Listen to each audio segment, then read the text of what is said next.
你发现被你绑来的圣女不太对劲，她总是以一副嫌弃的神情，便招法激怒你，使你忍不住对她施以严刑。就在你以为自己是一个合格的反派时，女主却听到了你的心声。这绳子绑得真够色的，男主怎么还要半个小时才到？这么磨磨蹭蹭的，都够我把女主变成我的形状了。系统，你给我出来！我不是已经完成了书里的反派剧情吗？怎么还困在这儿？系统那不带感情的声音在你脑海中响起。宿主，由于您上一次扮演反派时与女主们产生了情愫，导致剧情判定失败，所以您需要重走一遍剧情。你本以为当反派是件轻松活，何况这还是一本无脑爽文，剧情简单的不能再简单。可真正碰上男主之后，你才明白系统为什么非要找人来扮演反派。原来这本书的男主是个只会靠降智光环开挂的小可爱，要不是你一路给他放水，恐怕一根手指头就能把他捏死。好在你对眼前的场景非常熟悉，面前被绳子捆成粽子的女人叫苏念雪，是碧霄宫的圣女，同时也是你名义上的未婚妻。只是书中的设定里，你们两人并没有感情，甚至就连这个婚约也不过是你依仗天恒世家的权势强行逼迫对方答应的。所以自始至终，苏念雪都没正眼瞧过你。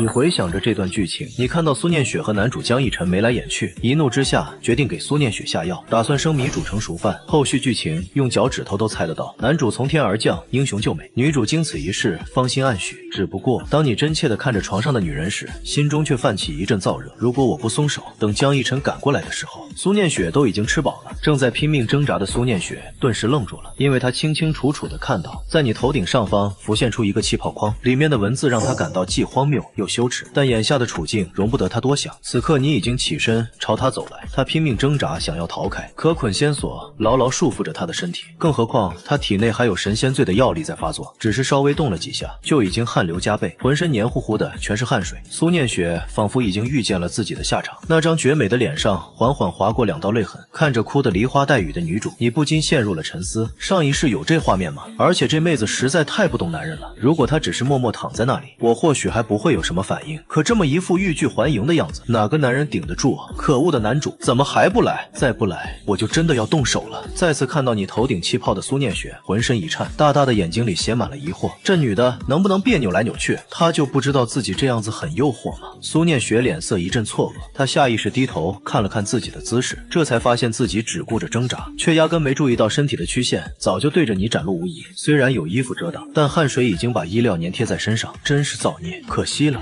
我也只想活下去。为了走完剧情，你只能猛地转过头，强忍着不去看那乍现的春光。但这番举动在苏念雪眼中却非常费解。他不是要对我为所欲为吗？而且他脑袋上的气泡到底是什么东西？难不成是他的心声？苏念雪心中虽然充满疑惑，但还是很努力地将自己翻了过来。虽然变成了趴着的姿势，但至少能仔细观察你的举动。只是你听到身后的动静后，猛地转头，看着苏念雪蠕动的身体，一时间摸不准这位女主到底在搞什么飞机，只能无奈地问系统：“这对吗？”系统那纯洁无害的声音传来：“对的，对的，完全没有偏离。”好吧，但是男主过来的也太慢了。这下苏念雪彻底确认了，虽然她听不到你在和什么人对话，但她又看到你在说什么男主的事情。真是的，要不是我要走剧情，就现在这点时间，都可以把女主灌成泡芙了好吗？看到气泡的苏念雪瞪大了双眼，虽然不知道什么是泡芙，但根据自己的处境判断，觉得肯定不是什么好话。她本来想张口怒斥你这个登徒子，可嘴巴竟然怎么也张不开。顿了一下，她再次尝试开口：“萧凌，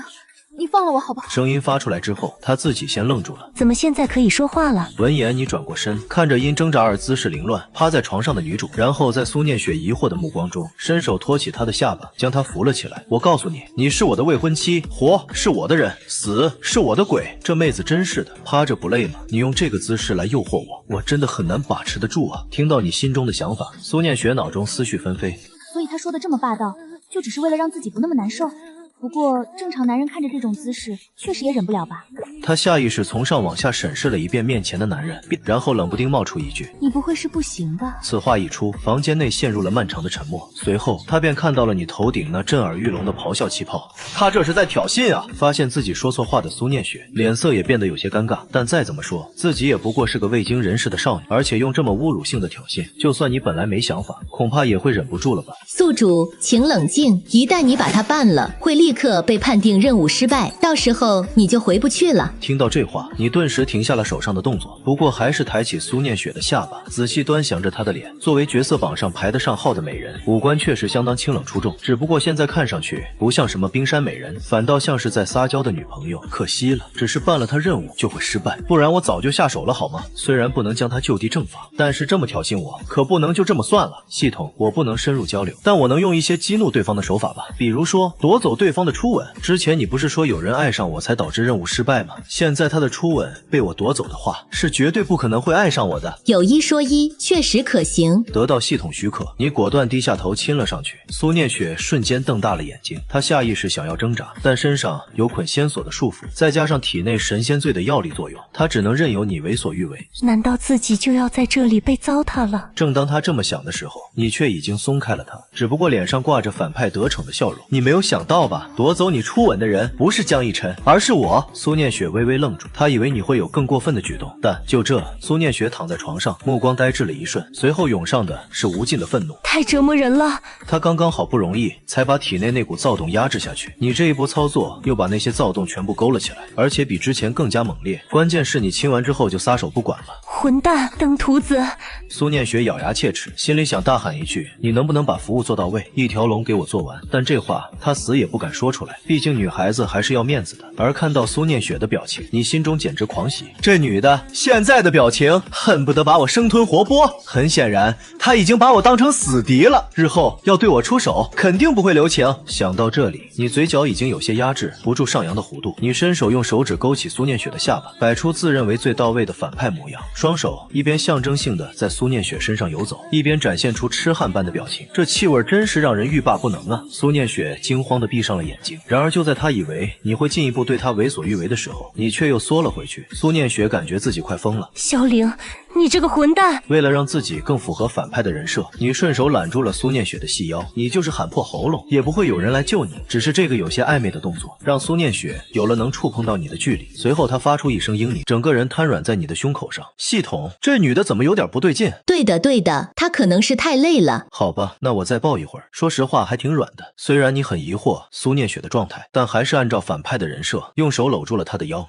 爽，太爽了！苏念雪在心中发出一声呐喊，因为她的胸口已经紧紧贴上了你的身体，借助摩擦，她终于能够短暂止住身体里时不时传来的那股要命的感觉。但片刻之后，苏念雪忽然反应过来自己在干什么，这不就跟那些不要脸的女人一样了吗？这女主这么恨我，又是瞪我又是流泪，岂不是要把我碎尸万段？看到又哭又恼的女主，你大喜过望，好好好，这就对了，系统你干得好啊！而就在这个时候，房门忽然被人一脚踹开，一个见眉星目的男人出现在门口。好家伙，你终于来了！你知道刚刚这场戏我演得有多辛苦吗？苏念雪这女人也不知道中了什么邪，一直在自己身上蹭来蹭去。虽然大概是因为被下药的缘故，但我依稀记得上一次的剧情里面明明不是这样的。不过既然男主来了，你也终于能继续走剧情了。虽然心中欣喜，但作为反派还是得摆出好事被搅了的态度。于是你猛地转过头，脸上先是闪过一丝被撞破好事的惊慌失措，紧接着便被恼羞成怒所取代。你是谁？竟敢搅扰我的好事？对此江逸晨并没有回应，而是将目光投向了倚靠在你怀中的苏念雪。只见苏念雪半倚在你肩膀上，平日冷若冰霜的神情此刻已经融化成了一汪清泉，而那傲人的身躯早已被汗水打湿，显得相当色情。江逸晨瞪大了眼睛，嘴角微微颤抖。念雪，我这是来晚了吗？听到这话，苏念雪一阵烦躁。虽然她刚刚的表现确实有点不要脸，但她现在终于体会到了什么叫做寸指的感觉。过了好一会儿，苏念雪才回想起来，最近一段时间确实经常偶遇这个人，而且对方的剑道天赋还不错。可现在不知道是不是被你心生提醒的原因，苏念雪注意到江逸晨的眼中闪烁着一抹贪婪的目光，只是不等他仔细观察，你已经站到了他身前。小子，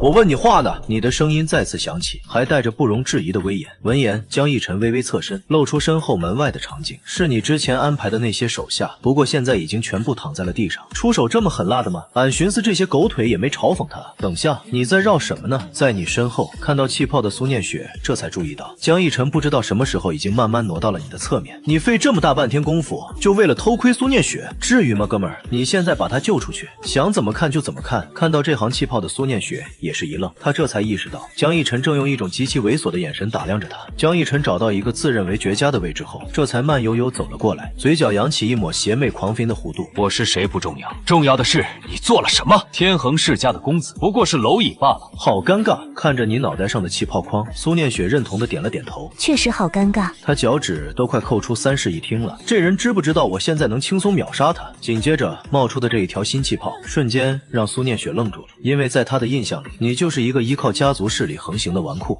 虽然江逸晨说的话很让人尴尬，但经过这些天的接触，江逸晨的天赋应该不弱于自己才对。然而在你的心声中，你居然能够轻松秒杀江逸晨。苏念雪认真分析了片刻，但很快释然的笑了笑。他觉得你应该只是内心的自我估算，如果你真有这等实力，也不至于被大家看不起。眼看你和江逸晨的距离越来越近，苏念雪却越看越觉得恶心，因为他注意到江逸晨的目光压根不在你身上，而是不断在他身上游荡。随后江逸晨轻轻摇了摇头，低声自语道：自己可是气运之子，如果苏念雪没有失去清白，倒是可以给他留一个位置。如今这场面，估计很难说没发生什么事情。算了，既然如此，跟着废物玩玩就行了。但他丝毫没有注意到你眼角微微动了一下。系统，这对吗？江逸晨的人设都崩了，这是能说出来的话吗？没事没事，他说话声音很小，苏念雪应该是听不见的。苏念雪脸色愈发冰冷，她现在正被神仙罪折磨着，一身感知早已拉到巅峰，哪里会听不到江逸晨说出的那些污言秽语？他听得一清二楚。但江逸晨并没有注意到苏念雪变换的脸色，在他看来，这女子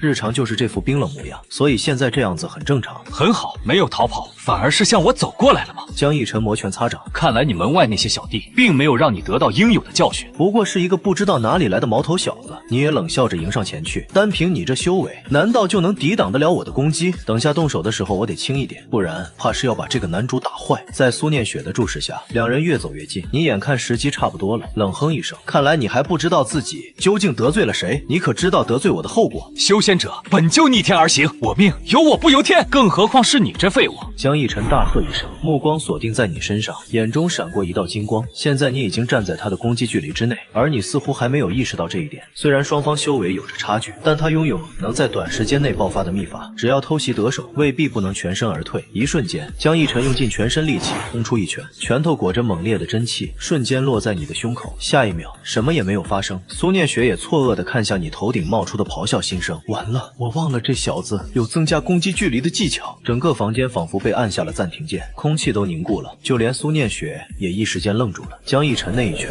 蕴含着开山裂石之力，现在看来完全没有丝毫保留。一个纨绔子弟怎么能如此轻松地接下来？只是还没等苏念雪继续思考，他就看见了场面上出现了相当辣眼睛的一幕。只见你愣了一下，然后整个人以相当浮夸的姿势倒飞出去，将房间里的各种家具撞得粉碎，然后捂着胸口躺在地上，发出刺耳的惨叫声。你居然藏了暗器，实在是太卑鄙了！说着，你脑袋一歪，嘴巴口吐白沫，当场直接晕死过去。怎么回事？难道是我变强了吗？不过江逸晨很快就想通了，毕竟你只是个纨绔子弟，身上说不定有什么缓冲伤害的宝物。不过很可惜，在绝对的力量面前，这些旁门左道不堪一击。想到此处的江逸晨不由得露出了一个自以为很帅的笑容，居高临下的看着装死的你。废材就是废材，再怎么挣扎也逃不过被强者碾压的命运。而一旁的苏念雪却瞪大双眼看着面前的江逸晨，宛如在看一个小可爱。对方的演技那么假，你难道看不出来吗？与此同时，苏念雪也看着装晕的你，只不过眼神变得有些复杂。原来你真的没有说谎，你究竟想干什么呢？就在苏念雪百思不得其解时，大门再次被踹开，来的是碧霄宫的弟子们。他们看到苏念雪狼狈的模样，脸色瞬间变得惨白。众人注意到苏念雪身上的绳子，二话不说就准备拔剑斩断。真是一帮小可爱，这玩意儿是捆仙锁，是你们随随便便就能打开的吗？然后你藏在袖子里面的手悄悄结印，随后苏念雪身上的捆仙锁自动解开了，而那名握着佩剑的女弟子则是一脸懵，下意识看向苏念雪，却发现对方的目光正死死盯着他们身后。能不能快点？躺在这里好难受。你们能看见吗？看得见什么？那女弟子看了一圈，也没明白苏念雪想要表达什么。苏念雪微微一想，看来这气泡只有自己一个人能看到。她的目光下意识转向了江逸晨，见苏念雪看过来，江逸晨嘴角顿时上扬，摆出一个邪魅的角度。圣女不必客气，这都是我应该做的。说完便大声对那些女弟子喊道：那家伙抓了你们的圣女，意图对她图谋不轨，还不赶快把她给绑起来！碧霄宫的弟子们齐齐皱眉，只觉得江逸晨这指手画脚的模样实在是令人讨厌。不过这事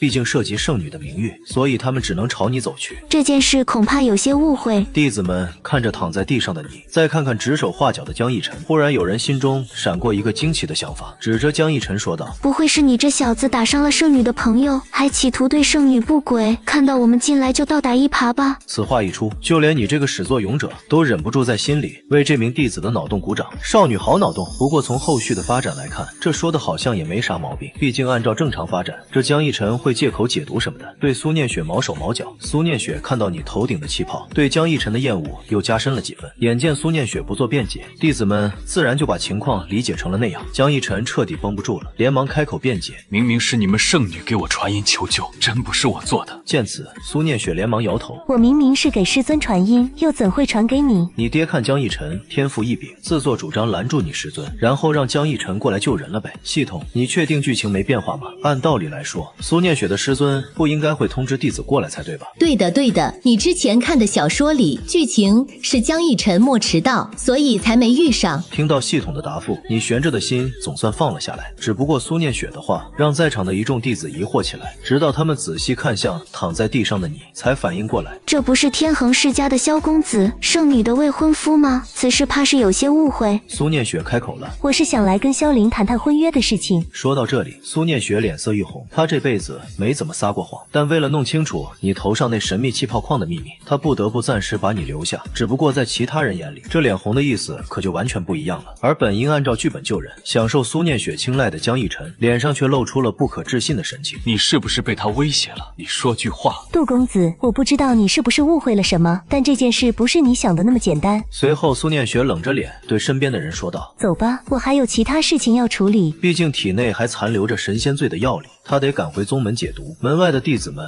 早已为苏念雪备好了非洲，只是刚踏上非洲甲板，便看到江逸晨追了上来。念雪，你听我解释啊！这时一名女弟子拔剑挡在苏念雪身前，厉声呵斥：江公子，你可知自己在做什么？我真的只是想帮你们。苏念雪的表情依旧清冷如雪。江公子，我不知道我父亲是何打算，才让你前来相助。念雪感激不尽，只是我现在身体极度不适，所以还请不要纠缠了。此时的苏念雪无时无刻不在被神仙醉的药力侵蚀着理智，同时她脑海中不由自主地浮现出你头顶气泡中透露的信息。难道这江逸晨从一开始就知道自己中了毒，所以才故意拖延时间，等到自己药力发作神志不清的时候，再假惺惺地跑来英雄救美，趁机占自己便宜？苏念雪的眼神愈发冰冷，越想越觉得有可能，于是伸手一挥，非洲的防御阵法便将江逸晨隔绝在外，随后缓缓升空，直至化作一道流光消失在天际，只剩下江逸晨傻呆呆地站在原地，喃喃自语：这不对呀，他明明中了毒。随后他猛地一拍脑门，恍然大悟，萧凌毕竟是天恒世家的传人，今日我已然得罪了他，念雪定是不想连累我，所以才故意装作如此冷淡。念雪，你等着我，总有一天我会让整个世界都对我刮目相看，到那时我一定会光明正大的来接你。而房间里，你听着江逸晨的豪言壮语，顿时绷不住了。系统，这次剧情发展的怎么样？宿主大人简直太棒了，请继续保持喵。最好是这样。你撇了撇嘴，你可别到时候又跟我说剧情展开不一样，需要重来，那我可真要掀桌子了。宿主大人请放心，绝对不会发生这种事情的喵。得到了系统的保证，你这才满意的点了点头。在确认江逸晨已经离开后，你才缓缓起身，随后怀中的玉佩震动了起来，一道清冷而熟悉的声音从中传出：臭小子，立刻滚过来见我！还不等你回应，对方便已干脆利落地切断了通讯。没错，此人正是你的师尊，玄月仙门的门主洛霜。嘿嘿，去见美女师尊了。于是你随手从储物袋中取出2枚青铜马雕像，往空中一抛，落地之时已然化作2匹神骏非凡的火焰战马，一路畅通无阻地进入玄月仙门。进来吧。洛霜的声音从门内传来，只见房间深处，一名绝美女子正端坐在蒲团之上，闭目修炼。你刚走几步，便觉得一股恐怖的威压扑面而来，然后你熟练地发出一声惨叫，艰难地向前方挪动。师尊，您的威压太强了，徒儿承受不住啊！正当洛霜头痛于这么多年，你修为还没有长进的时候，他忽然注意到你的头顶竟然冒出了一个气泡。我这废材演技还不错吧？师尊一定想不到。洛霜震惊地盯着你，脑袋顶上的气泡框。这小子是修炼了什么功法吗？而且这种话显然不可能对自己说。想到此处，洛霜悄悄地将自己释放的威压力量提升了几分。你依旧在哼哼唧唧地叫着，但脸色却没有任何变化。洛霜不由得瞪大了眼睛，因为再往上提升，就需要动用本体的力量，而不再是单纯的威压了。想到这里，洛霜果断停下了威压。上来吧。你倒是很浮夸的，让自己的骨头响起噼里啪啦的声音，然后一步一喘气的走到洛霜面前。我觉得我这演技真是绝了，师尊肯定看不出来。洛霜本来想吐槽自己能看出来，但转念一想，如果不是你头顶上的气泡，自己压根儿就不会发现你的演技原来这么假。意识到这一点后，洛霜的脸竟有些微微发红。你跑到师尊面前，熟练的泡起茶来。看到你的操作，洛霜不由得一阵恍惚。她跟你的母亲是闺蜜，当年玄月仙门遭遇魔族入侵，你母亲果断带领萧家前来支援，虽然最终击退了魔族，但你的母亲因此重伤不治，不久便去世了。所以洛霜以前一直很想帮你快速提升实力，但奈何你就是一个废柴纨绔，对师尊的话根本不听。可现在在洛霜眼里，你这分明是在藏拙。师尊，您找我有什么事？你脸上挂着标准化的笑容，只不过内心里连连叹气。师尊算是对我极好的人了，可惜世道不公啊。看到这里，洛霜不由得一愣，只可惜随着剧情的发展，我这美丽的师尊要被江逸晨的对头算计，修为跌落，变成一个普通人。所以为了剧情服务的话，师尊必须被人算计，导致修为跌落。看到你头顶上的气泡全都是关于自己未来的信息，洛霜不由得多看了几眼。我想想接下来的剧情怎么走来着，似乎是要求解封某件神器。师尊干嘛一直盯着我不说话？给我说出来呀！混蛋！洛霜深吸一口气，有种寸指的感觉。你脑袋上的这个气泡，或许是有高人相助才让自己看到的。倘若直接说出来，怕是会引起不必要的麻烦。想到这里，洛霜便轻声道：“我找你来，倒也不是什么大事。你小子是不是把碧霄宫的圣女给绑了？”你有些紧张的搓着手，好久没有跟师尊来对手戏了。思考片刻，你的双眼顿时冒出无数泪花。师尊，你要给我做主啊！一边说着，一边翻过桌子，拿起洛霜的袖子就擤鼻涕。洛霜看着你的行为，顿时青筋暴起，一个挥手就把你送回了座位上。好一个倒打一耙！明明是你绑架的人，还要我给你做主？她是我未婚妻，跟别人眉来眼去，我又如何能接受啊？你一边大叫，一边在地上滚来滚去。我不管，我要老婆，我要老婆！这人设真的好幼稚。老实说，如果我老婆是师尊就好了。看到你头顶气泡的洛霜顿时一冷，脸色瞬间变得通红。我待你如同亲生孩子，结果这小子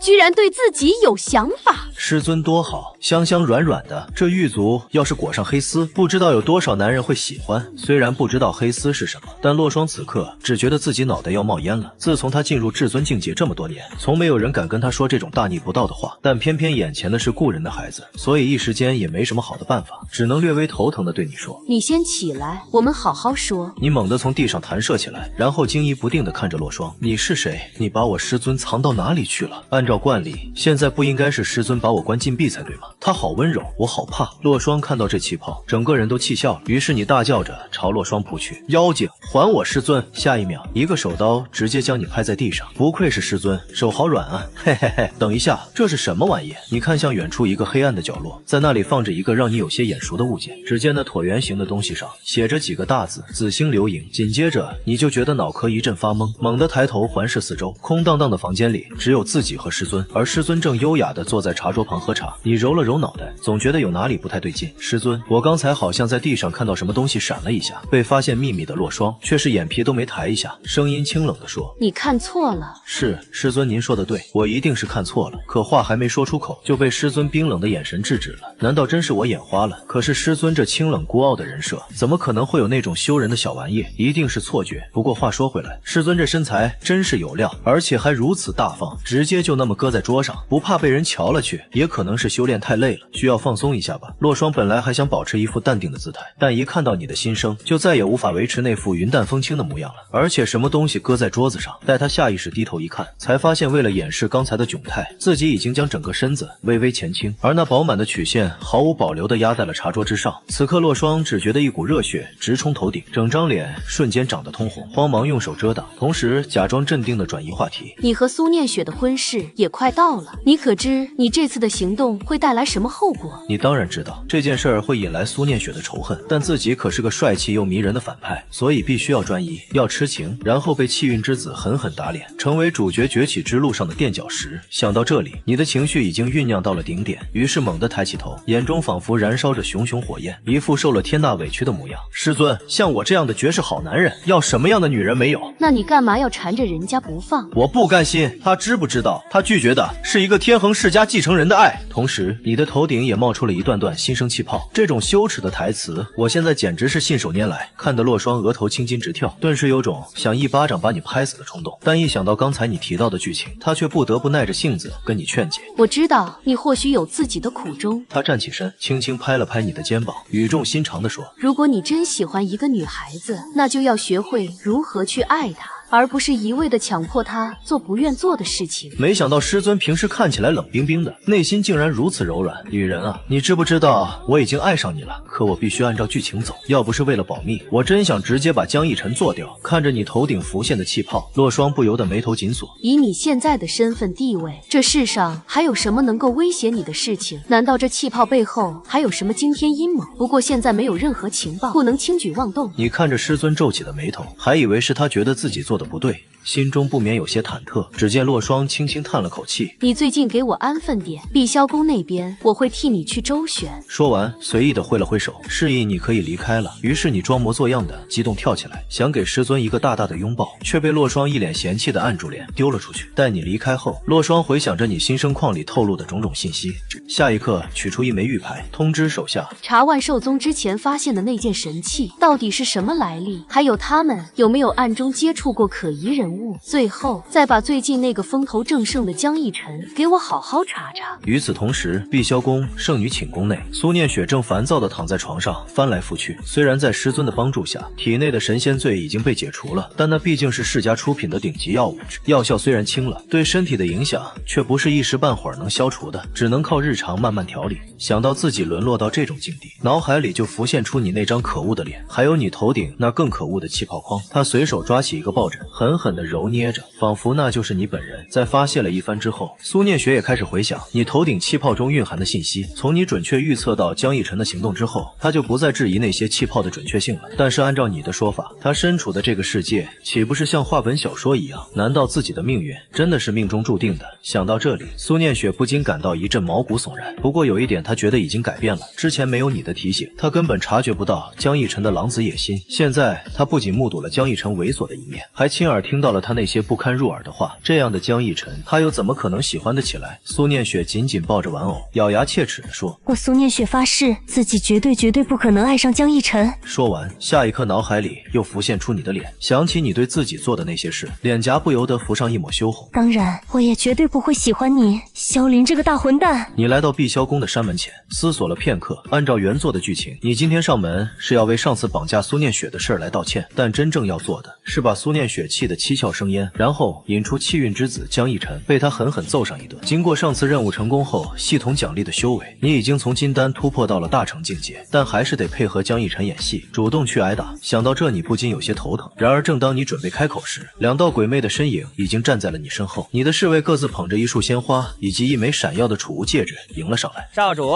此乃道歉必备之物。少主，这是我们为您准备的道歉文案。另一位侍卫递上一张纸条，上面密密麻麻的写满了各种肉麻的情话。你接过纸条，缓缓扫了一眼，只觉得这两个侍卫是不是误会了什么？你只想过来走个装逼被打脸的剧情，不是真的想去道歉啊。然而还没等你来得及开口，碧霄宫的山门却已缓缓打开，映入眼帘的正是你的未婚妻苏念雪。可能因为昨天被你下了神仙罪的缘故，她现在面色依旧红润，只是看到你手中的花束以及戒指后，脸色顿时古怪了起来。你这是在干什么？你身旁两个侍卫讨好的将东西递了过去。苏姑娘，这是我们少主的一点心意。苏念雪下意识想要拒绝，但目光触及到那枚戒指时，却不由得微微一愣。她将神识探入其中，发现里面堆积成山的修炼资源，虽然很想要，但理智告诉她不能收，绝对不能收。只是拒绝的语气中都带着一丝惋惜。而看到苏念雪的反应，你缓缓松了口气。还好，苏念雪性子高冷，她要是收下这些礼物，我还真不知道怎么办。苏念雪看到你头顶冒出的新生气泡，眉头不由得微微一挑。毕竟按照剧情，她应该该把东西甩我脸上，然后疯狂的辱骂我，到时候江逸晨就可以跳出来为他撑腰。听到你心声的苏念雪不由自主的微微转头，只见他身后看热闹的人群中，果然看到了江逸晨的身影，心中不由得再次确认了你心生气泡的准确性。苏念雪此时表情顿时复杂起来，她确实不能要这些礼物，但如果丢你脸上，总觉得好像是在奖励你一样。想到这里，苏念雪叹了口气，将那些礼物递还给侍卫。我毕竟未曾过门，这些礼物我收不得。这女人不对劲，她什么时候变得这么温柔了？看到你对她的评价，苏念雪胸口剧烈起伏了一下。你若是不把这些东西狠狠砸在我脸上，狠狠羞辱我一番，又怎能显出你的清高决绝？又怎能让某些人看清你的真心？你的心生气泡再次显露出来，苏念雪也瞪大了眼睛。随后你突然恶狠狠地开口：苏念雪，你以为你是什么人？你不过是我的未婚妻罢了，你是怎么敢拒绝我萧家的？说着，你便果断地将那些礼物一股脑塞进苏念雪的怀里，还顺便又掏出许多天才地宝。等苏念雪反应过来时，身上早已挂满了各种珍贵之物。只见你居高临下地看着她，苏仙子这是被吓傻了，这些东西对你来说恐怕是梦里都不敢想的吧。而苏念雪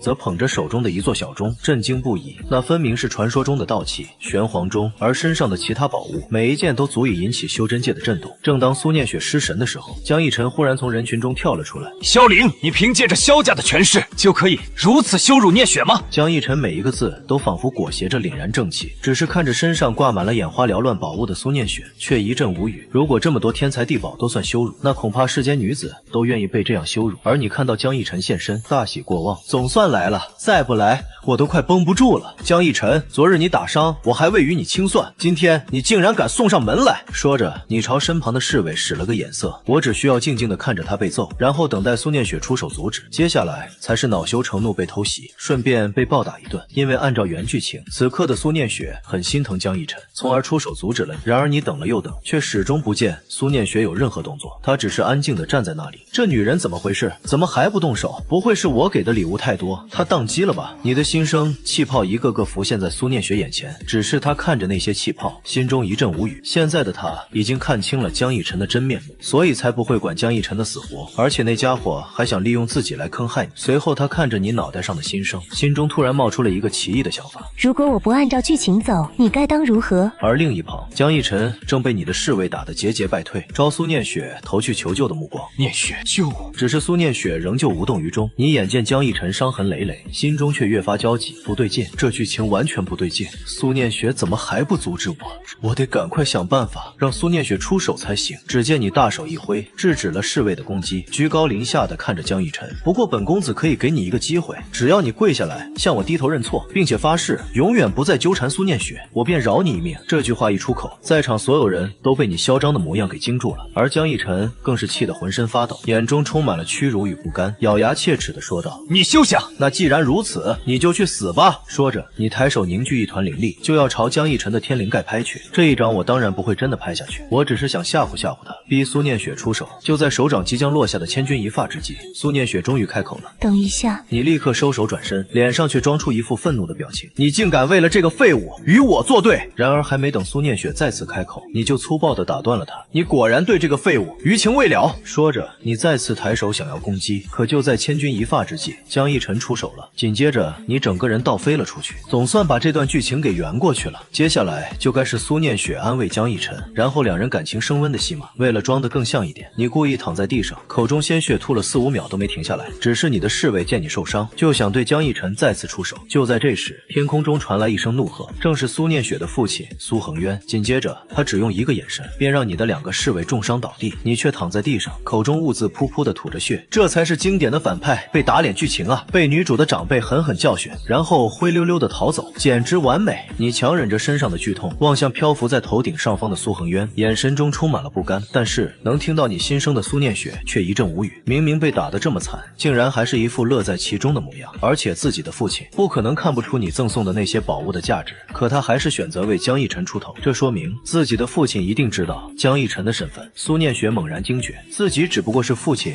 用来实现某种目的的工具。正当苏念雪暗自神伤之际，苏恒渊轻轻叹了口气：念雪，你没事吧？苏念雪点点头。苏恒渊的目光再次转向江逸晨，眼中闪过一丝赞赏之色。年轻人，你很不错。江逸晨闻言，脸上顿时涌起一股狂喜。多谢前辈夸奖，晚辈定当不负前辈厚望。苏恒渊微微颔首，随即看向你，眼中闪过一丝冷意。萧家小子，看在你我两家世代交好的份上，今日便不与你计较。但你若再敢纠缠念雪，休怪我不客气。说完，大手一挥，一股强大的力量瞬间朝你笼罩而来。此刻感受到威压的你一惊，这老东西想直接震杀我，他疯了！你身上的气势猛地一闪，本能的想要抵抗这股威压，但下一刻，一位女子踏空而来。苏恒渊，你想动我洛霜的固有之子，问过我了吗？苏恒渊的脸上顿时一阵青一阵白。洛霜仙子，萧凌今日所为，你也看到了。他如此羞辱我女儿，我岂能坐视不理？羞辱你女儿？她身上那些宝物，哪件不是价值连城？你所谓的羞辱，恐怕是许多人求都求不来的吧？苏恒渊脸色一僵，一时间竟无言以对。洛霜随后又看向江逸晨，眼神中闪过一丝厌恶。调查了一天后，他发现这江逸晨果然包藏祸心。沉默片刻后，他缓缓转头望向苏恒渊。苏宗主，不如让萧凌与江逸晨当面对质，也好弄清事情真相。苏恒渊阴沉的脸色勉强挤出一丝笑容。洛霜仙子所言极是，来人，将萧凌带到内院。碧霄宫内院，此时一位身穿华服的美妇早已等候多时。此人正是苏念雪的母亲沈婉仪。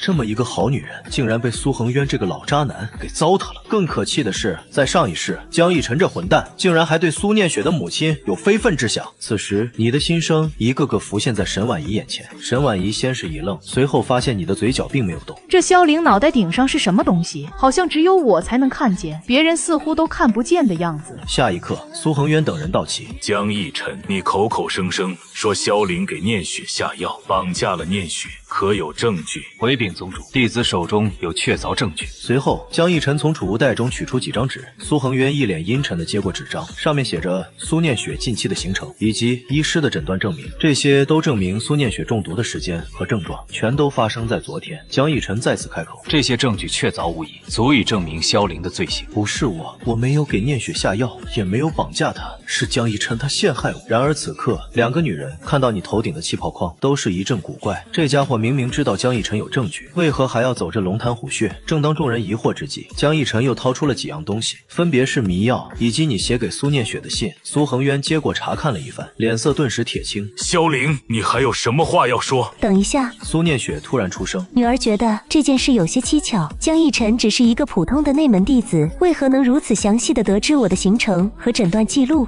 苏念雪的话让在场所有人都愣住了。沈婉仪闻言也反应了过来，看向江逸晨的目光中充满了怀疑。江逸晨，你最好解释清楚，否则休怪本座对你不客气。该死，这女人怎么不按套路出牌？你个老六，不要影响我完成任务！江逸晨顿时脸色骤变，支支吾吾地说道：念雪，我只是关心你，所以才……你在心里忍不住对江逸晨进行了一顿疯狂输出。三个女人看到你头上的气泡框，嘴角也是忍不住的抽搐。眼看剧情快要崩坏，你忍不住晦涩地提醒道：切，小可爱，你以为你像我一样能随时跟念雪的爹娘说话吗？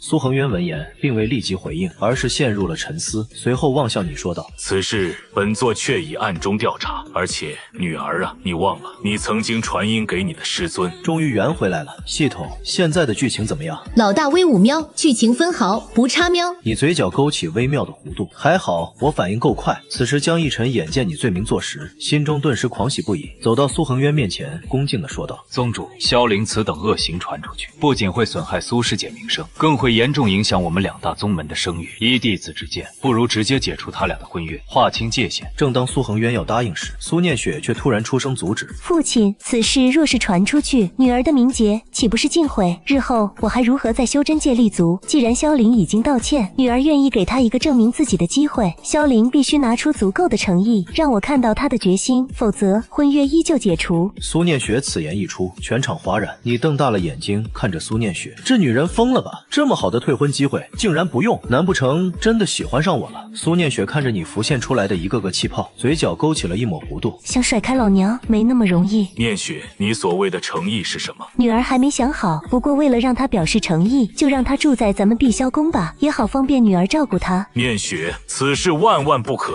萧凌毕竟是外人，住在咱们这儿传出去惹人非议。谁说萧凌是外人？他可是我未婚夫，况且他现在身受重伤，女儿身为他的未婚妻，照照顾一下，谁又能插嘴？苏恒渊眉头紧锁，见苏念雪如此坚持，又望了望正在旁边观望的洛霜，心中暗自权衡。碧霄宫一间客房内，系统，这对吗？对的，对的，剧情分毫不差喵。你摸了摸头，开始怀疑上一世的记忆是不是出了问题。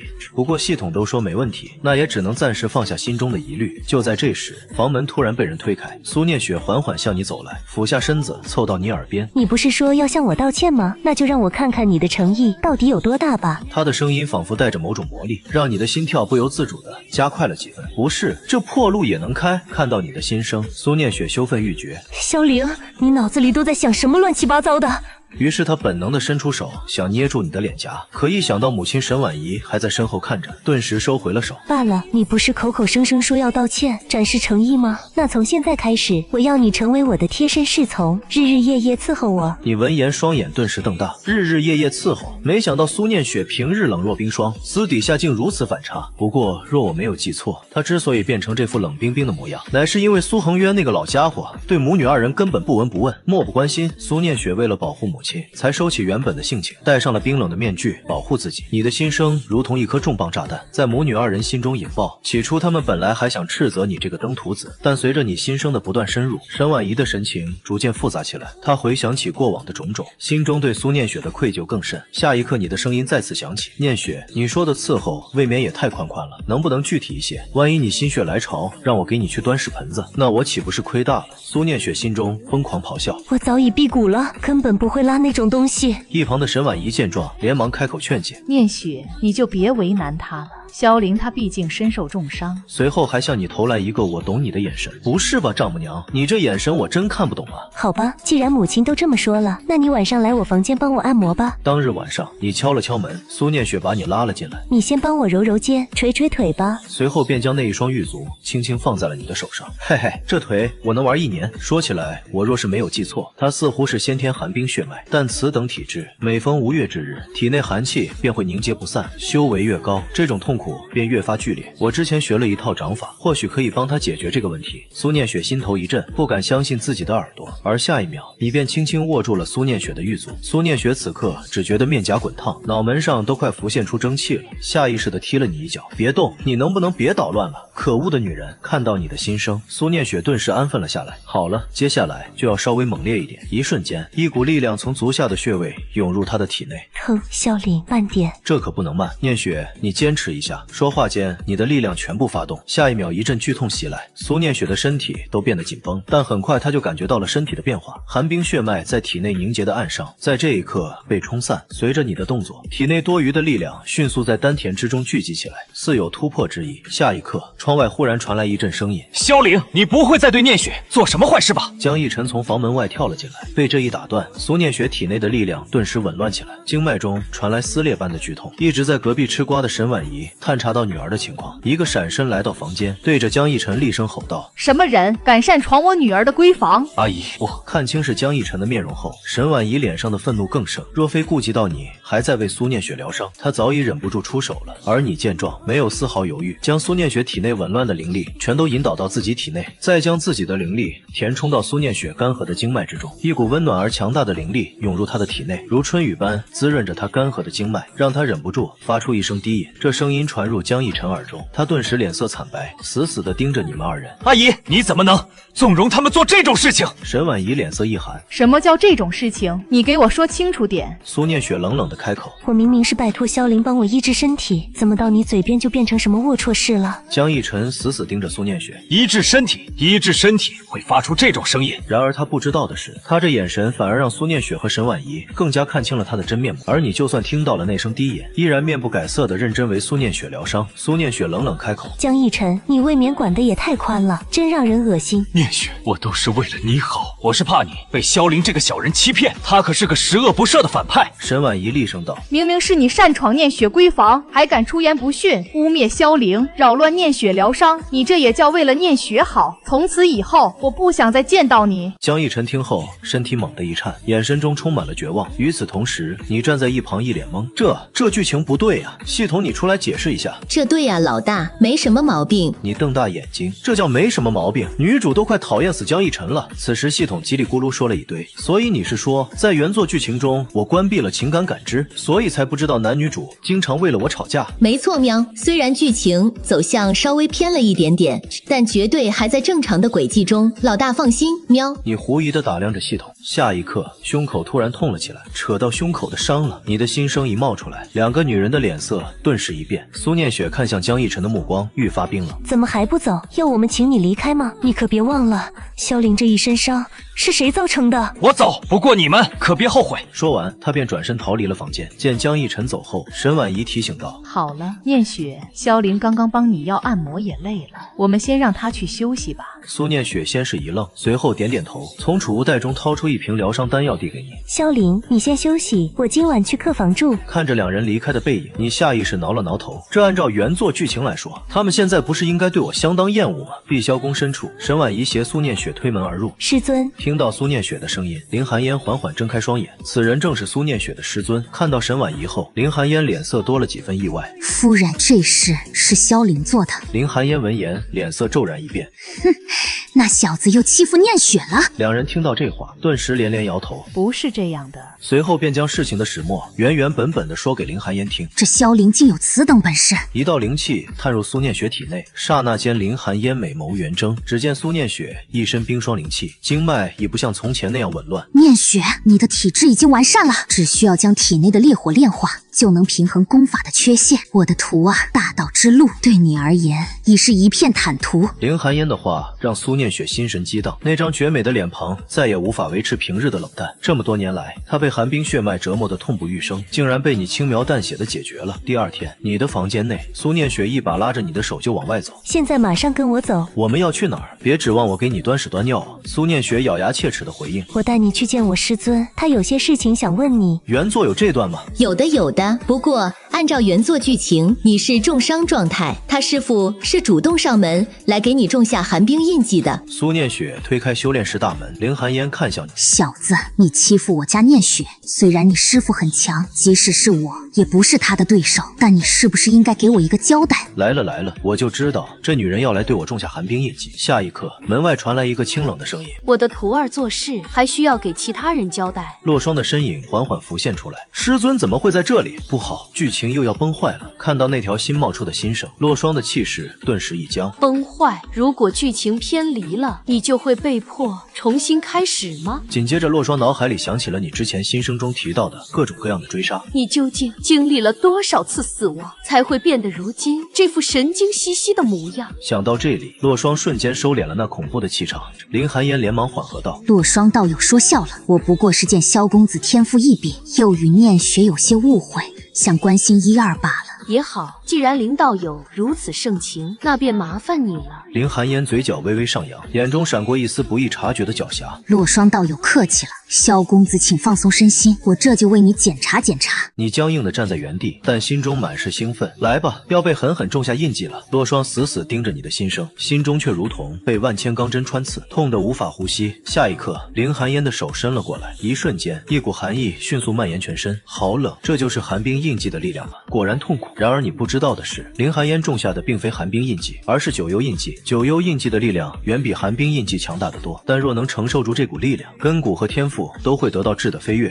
萧凌啊，萧凌，我送你这场造化，希望你能把握住。此时你的脸上已经覆盖了一层冰霜，但很快便散了去，体内的伤势也在逐渐痊愈。洛霜眼看你已经按照既定剧情走了，立马关切地问道：徒儿，你感觉如何？可有不适？师尊对我真好，明明对我超级失望，想到后面是因为什么导致反目成仇来着。想起来了，我这伤势好不容易恢复一点，师尊前来探望我竟然色胆包天，偷偷对他下药。但师尊此等修为怎会被我得逞？结果就是彻底看清了我这个小人的本质，到时候应该可以悄悄把替死玉佩塞给他，让他抵挡江逸尘和那几个宗门大帝残魂的致命一击。既然萧公子已经痊愈，那就不要打扰我练功了，请回吧。洛霜目光死死盯着林寒烟，这个仇我今天记下了。几人刚踏出修炼室没几步，就撞上了江逸尘。只见江逸尘怀中抱着一把残缺的长剑，周围的弟子正窃窃私语，言语中都是对江逸尘的嘲讽和不屑。你望着那把残剑，心中开始思索，记得这残剑是虚渊大帝的佩剑，不仅能感应到碧霄宫内虚渊剑意的位置，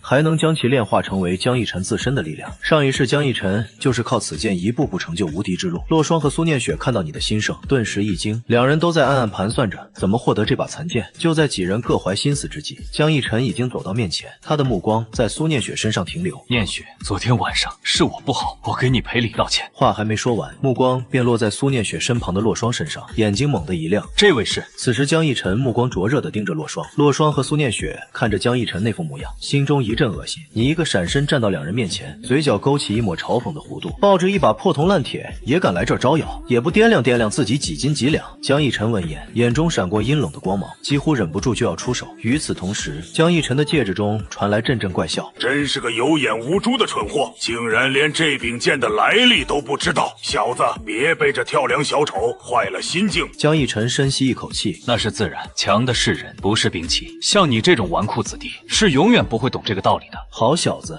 要不是我知道残剑的情况，还真被你骗了。看到你的心声，洛霜和苏念雪也觉得江逸尘双标得不行，明明手握神器，真是虚伪。你闻言暗中叫来系统，接下来有什么过渡剧情？有的老大，接下来按照原作的支线剧情，是你醒来后发现江逸尘正准备邀请苏念雪出门，于是你公开挑战江逸尘，跟他讨要一个说法，然后被对方暴打。听后你思索片刻，虽然现在江逸尘还没有邀请苏念雪，但眼下正是圆这段剧情的好机会，于是你假装愤怒地开口：江逸尘，你真是贼心不死，是不是又想带着我的女人去鬼混？此话一出，苏念雪的表情立刻古怪起来。什么叫你的女人？江逸尘闻言连忙对苏念雪说道：没错，念雪，我差点都忘了，我接了一趟下山的任务，贡献点很丰富的，你要不要跟我一起去？听到这话，苏念雪一阵无语，她现在哪里需要什么贡献点，正打算拒绝，你则先一步上前。你是不是听不懂人话，居然敢无视我？你想怎样？你指着江逸尘，脸上摆出反派特有的狰狞。之前我被你偷袭不算数，如今我伤势痊愈，有种上生死台一战。此言一出，周围顿时响起一片倒吸凉气的声音，众人看向江逸尘的眼神中充满同情。好啊，不过既然上生死台，我们就加点赌注，如果我输了，任凭你处置，但如果我赢了，你以后就不能再纠缠念雪。可以，我甚至可以跟他退婚。听到这话，苏念雪脸色一变，心中泛起涟漪，她这才意识到，自从看到你心声中的各种信息后，自己对你已经不知不觉产生了一些依赖的感情，心中浮起一丝微弱的苦楚。随后你的心声再次响起，怎么可能啊，我可是反派，反派是不讲信用的，就算我答应你，到时候我也会去纠缠念雪的。姐。苏念雪看到这心声，先是一愣，随后竟忍不住扑哧一声笑了出来，这一笑如同冰雪消融，春回大地，美得令人窒息。江逸尘见状，眼神闪过一丝狂喜，看来念雪还是喜欢我的，不然不会听到退婚的消息就如此开心。随即他上前一步，含情脉脉地看向苏念雪，放心吧念雪，我绝对会帮你讨回公道。原本还在笑的苏念雪顿时就笑不出来了，你的心声再次响起，哈哈，好油腻的台词，我要是苏念雪我都要吐了。这两个家伙。生死台周围已经挤满了人山人海的看客，我也不欺负你，你可以随便使用你的宝贝，别到时候说我仗着修为欺负你。早就料到江逸尘会说这句话的，你会心一笑，这可是你说的，既然你这么想见识，那我今天就让你好好看看什么叫天恒世家的底蕴。说完，你大手一挥，只见一道流光闪过，一枚古朴的令牌正悬浮在半空，那是太虚御灵令。传说这枚令牌内一共有9层，每层都蕴藏着无数强大的灵兽，甚至可以召唤出大帝级别的神兽。台下顿时惊呼连连，下一秒，一道巨大的身影缓缓从令牌中浮现，竟然是明渊魔皇。围观的人群倒吸一口气，那可是传说中的神兽，虽然眼前的看起来只有幼年体，但已经达到了元婴期的实力，这可不是江逸尘这个区金丹修士能够抗衡的。就在众人议论纷纷之时，江逸尘缓缓开口：你以为区一只元婴期的灵兽就能赢我了吗？说罢，他的气势猛然一抖，下一刻元婴期的威压陡然出现。不愧是主角，既然如此，那我便不收手了。下一秒，你身后的明渊魔皇猛然睁开双眼，一股无形的领域悄然展开，领域之内蕴含着死亡法则，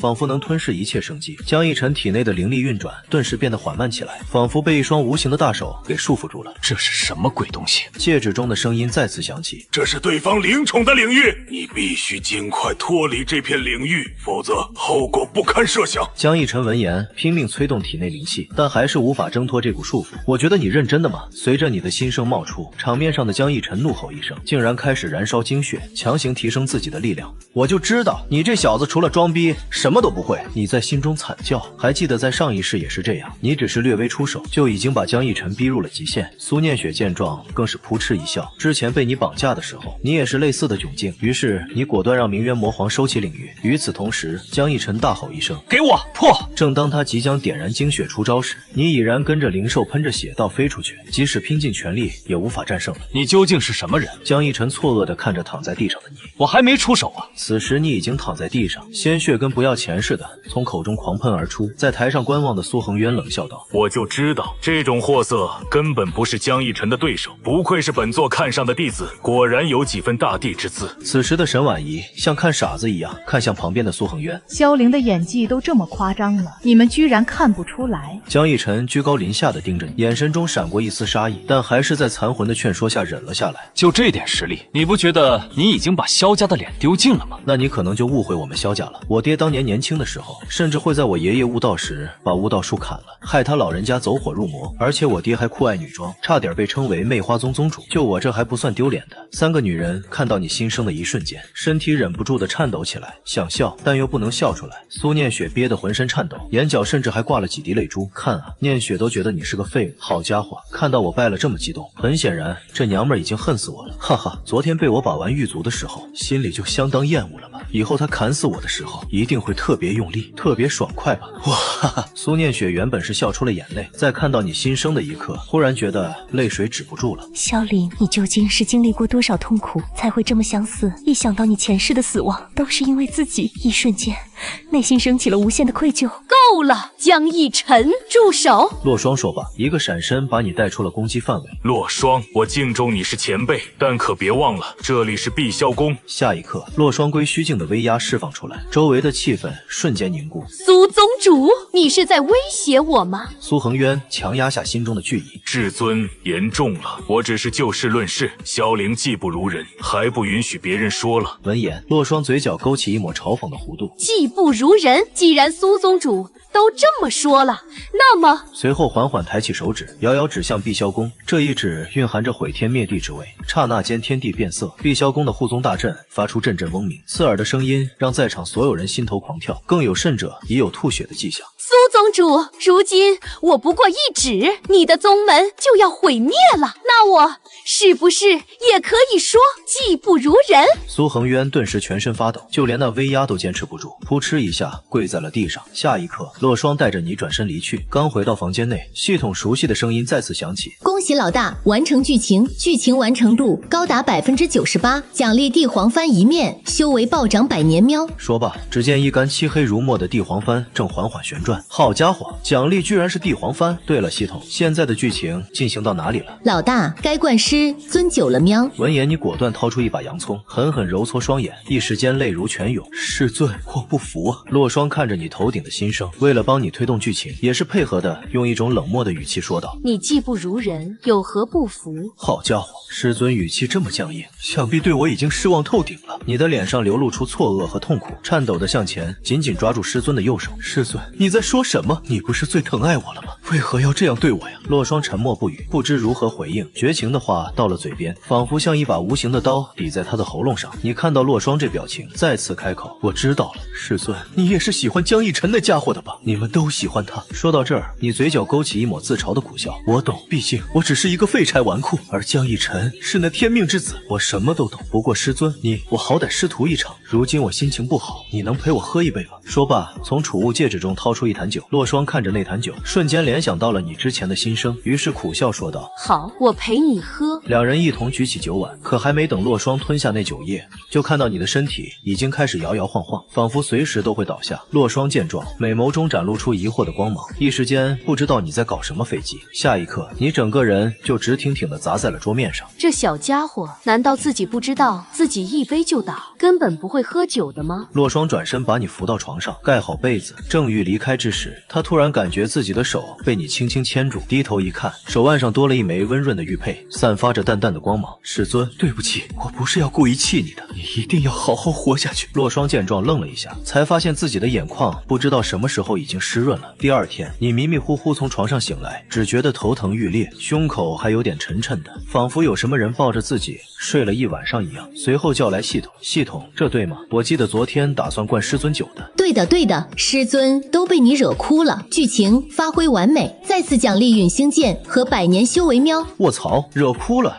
我昨天究竟做了什么？思考间，苏念雪悄无声息地出现在了房间。苏念雪这女人怎么来了？按照剧情，她现在不应该和江逸晨一起出门试炼吗？一个个心声映入苏念雪眼中，她眼中忽然闪过一道金光，似乎想到了一个能从江逸晨手中夺回残剑的主意。想到这里，苏念雪看向你，这就是你所谓的伺候，真是让人失望透顶。我看你还是滚回萧家，好好做你的纨绔大少爷吧。你见状心中暗爽，剧情这才对嘛。苏念雪，你这么着急赶我走，莫非是想跟江逸晨那个狗东西双宿双飞？苏念雪闻言深吸一口气，强压自己的怒火。这就是你能想到最恶毒的话？萧凌，你真是太让我失望了。我去，这女人说话好伤人，这样剧情绝对不会跑偏了。看着你心里的欢呼，苏念雪心绪复杂，暗暗发誓一定要将你从这该死的剧情中解救出来。她藏在袖中的手缓缓握成了拳头。滚吧，滚回你们萧家！说话间掏出一纸婚书，苏念雪目光在婚书上停留。曾经这是她无数次想要摆脱的东西，如今真要退婚，反而让她内心无比煎熬。片刻后还是松开了手，婚书飘落在你脚边，眼中闪过阵阵苦楚。你说的输了对决就退婚？萧家宅府，父亲将一份委托书递给你，只见上面写着天玄王朝受朝协助。就在这时，系统的声音再次响起，检测到支线剧情，宿主是否前去？你愣了片刻，突然想到天玄王朝有个至关重要的女主角穆清瑶，想到这里果断接下任务。你驾驶着青铜骏马降临在天玄王朝的皇宫内，一众皇子皇女前来迎接你，一眼扫过，发现了独自站在角落的小公主穆清瑶。这穆清瑶虽然年龄不大，但已经是个美人胚子。按照剧情，我现在应该对她一见钟情，然后暗示皇帝老儿晚上送她来我房间。想到这里，你笑着对皇帝说道：听闻天玄王朝的歌舞不错，不知陛下可有可爱一点的舞姬，愿意陪我散散心啊？皇帝闻言立马心领神会，是，小王这就安排，一定让上师满意。皇帝目光何等敏锐，一下就注意到了你对穆清瑶的额外关注。而在人群中的穆清瑶看到你头顶冒出的气泡框，再看到父皇投过来的眼神，脸色瞬间苍白如纸。晚宴很快到来，穆清瑶偷偷注意着桌上的酒菜，果然发现了隐藏在佳肴中的异样。他连忙找了个借口离开酒席，在隐蔽的地方悄悄把酒水吐了出来。下一刻就听到身后女仆的声音：公主殿下，您就认命吧，萧家我们惹不起。穆清瑶面色绝望，苦苦哀求女仆们放过自己，但最终还是被女仆们精心打扮了一番，送入你的房间。你看着床上昏迷不醒的穆清瑶，心中不免有些无奈。我记得这小姑娘是先天混沌圣体，表面看起来没有任何根骨，但实际上能吞噬他人修为。按照原剧情，她要黑化之后才会觉醒功法，没办法，直接杀了我，所以只能用那点微薄的力量一点点折磨。你以为我会让这种事情发生吗？穆清瑶脸色煞白，看着你头顶的气泡框，感觉下一秒就要被你杀死。就在她惊恐万分之际，你的一双大手伸了过来，一股强大的力量传入穆清瑶的体内，那股力量如春风拂过湖面，紧紧将她包裹。这小丫头这表情真是让人心疼，谁能想到以后这朵小白花会变成女魔头呢？哦对了，我还得保持人设，不能被她看出来。她怔怔地望着你，原本那张轻佻又猥琐的面孔，此刻竟也变得柔和起来。与此同时，你脸上浮现出经典邪笑，嘿嘿嘿，小妹妹，就算你叫破喉咙，也不会有人来救你的。说罢，你的双手在穆清瑶身上游离，吓得她娇躯止不住的颤抖。但很快她就发现，你的手看似在身上游走，却始终没有碰到不该碰的地方，反而带着一股灵力，以一种玄妙的手法在她体内运行，仿佛在疏通什么。随后她惊奇地发现，自己的身体竟然能感应到天地间的灵气了，心中顿时涌起一股复杂的情绪。为什么要对我这么温柔？